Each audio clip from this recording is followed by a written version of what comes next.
ठीक है, वो उसका जवाब मैं लेता हूं। मैं 2 सवाल और लेता हूं, फिर उसके बाद वापस आप लोगों के पास आता हूं। सवाल था कि क्या पाकिस्तान में शहबाज शरीफ सरकार के सैन्य तख्ता पलट का वक्त आ गया है? असल में 2 एटम बम है पाकिस्तान को बचाने के। मुल्क खतरे में है और इस्लाम खतरे में है। और रोटी पलट, जैसे हमारे यहाँ तवा पे रोटी पलटी जाती है ना, एक रोटी को पकाते वक्त जो है 1-1.5 मिनट में 5-6 बार पलट दिया जाता है। तो पाकिस्तान, अरे 50 साल 100 साल के इतिहास में कभी एक आध बार तख्ता पलट हो, वैसे नहीं होना चाहिए। रोज रोज वहां तख्ता पलट हो रहा है, हर 6 महीने पे। इतनी तो हमारे यहाँ रोटियां भी नहीं, एक बढ़िया गृहिणी जो रोटी बनाती है, इतना तो वो रोटी भी नहीं पलटती है तवे पे जितना कि पाकिस्तान में तख्ता पलट हो रहा है। मैं सीधा अपने जो गेस्ट हैं उनको इंट्रोड्यूस करता हूं, फिर हम चर्चा की शुरुआत करेंगे। A K. Mishra sir senior journalist हैं, वो भी इस वक्त साथ में हैं। ठीक है मिश्रा साहब, आपको क्या लग रहा है? नहीं, देखिए, इशारा चाहे चीन की तरफ हो चाहे जहां से हो, कई सारे ऐसे फैक्टर, उन सब का जो रूट कॉज है वो है मिसमैनेजमेंट ऑफ द कंट्री।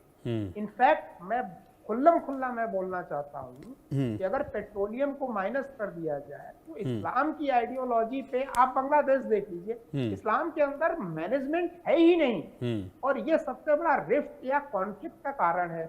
दूसरी इंपॉर्टेंट चीज मैं आपको बताऊं कि बोल रहे थे कि जी ये शहबाज शरीफ बहुत फ्रेंडली है, ऐसे है। वहां सिचुएशन ऐसी है ना कि कोई भी किसी को भी ले आवे, भाई इमरान खान आ जाएंगे तो वो भी क्या कर लेंगे जब कंडीशन इतनी खराब हो। चाइना भी वहां आकर के क्या कर लेगा जब कंडीशन इतनी खराब हो। बलूचिस्तान इकोनॉमिक प्रॉब्लम, खाने के लिए जो है दाने दाने को मोहताज है। और तख्ता पलट इसको कहते इल्जाम या मतलब बदनामी मत करिए। देखिए ये तख्ता पलट नहीं है साहब, ये रोटी पलट। जैसे हमारे यहाँ तवा पे रोटी पलटी जाती है ना, एक रोटी को पकाते वक्त जो है 1-1.5 मिनट में 5-6 बार पलट दिया जाता है।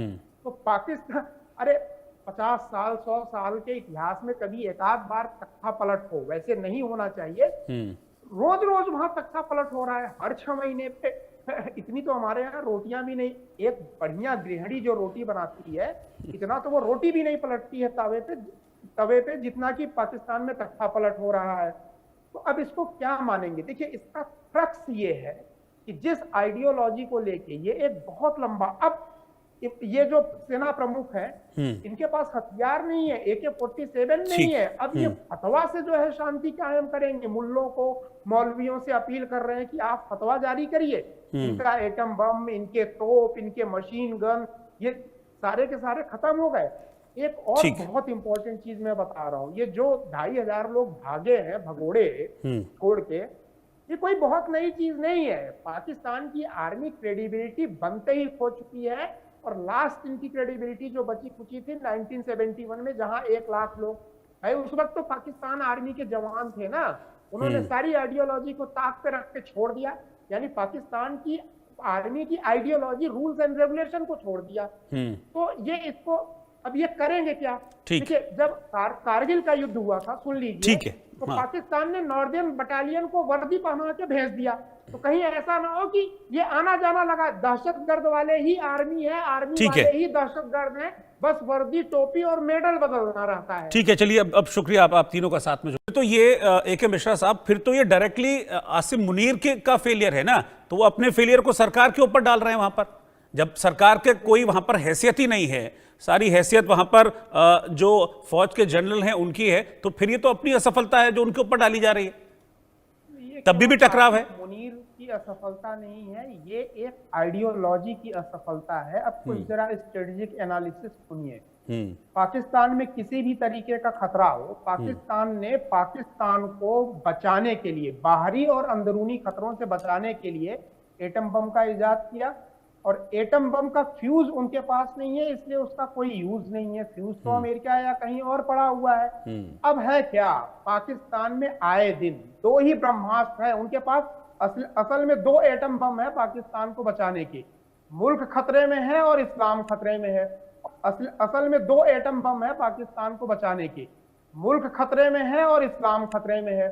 और आए दिन हर 2 महीने, 4 महीने, 6 महीने, साल भर, 2 साल के बाद ये एटम बम वो यूज करते हैं। मुल्क खतरे में है और इस्लाम खतरे में है। Same is the condition. अब यहाँ पे जो सेना अध्यक्ष ने ये अपना स्टेटमेंट दिया, उनसे एक चीज और पूछ लिया जाए, जी पाकिस्तान खतरे में है तो पाकिस्तान क्यों खतरे में है? भाई इंडिया तो कुछ कर नहीं रहा है, हम अटैक कर नहीं रहे हैं, हमारा आपसे वार हो नहीं रहा है, तो पाकिस्तान को खतरा किससे है बताएं? ईरान से है, अफगानिस्तान से है, भारत से है?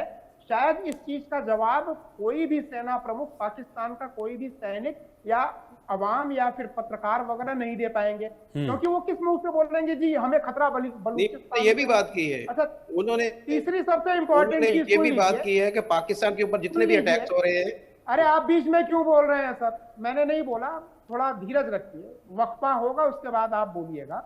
तीसरी सबसे इंपॉर्टेंट चीज ये है कि पाकिस्तान की सेना जो सारी चीजें कंट्रोल करती है, इंटरनल एक्सटर्नल अफेयर, पाकिस्तान के अवाम नारे लगा रही है, ये जो दहशतगर्दी है उसके पीछे वर्दी है।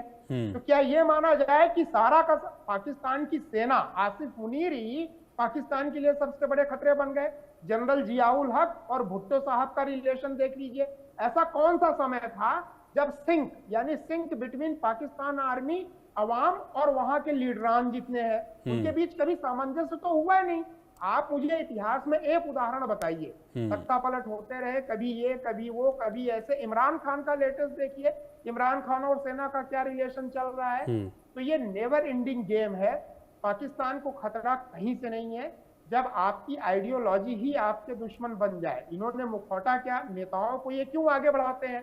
ग्लोबल विलेज में रहने के लिए, क्योंकि पूरी दुनिया में तो डेमोक्रेसी है, इनको पैसे भी लेने हैं, भीख में मांगने हैं आईएमएफ से, तो वो नेता एक पार्लियामेंट को रखना, उसको चलाना इनकी मजबूरी है मिलिट्री की, ताकि इनकम होता रहे। इससे ज्यादा कोई रोल नहीं है।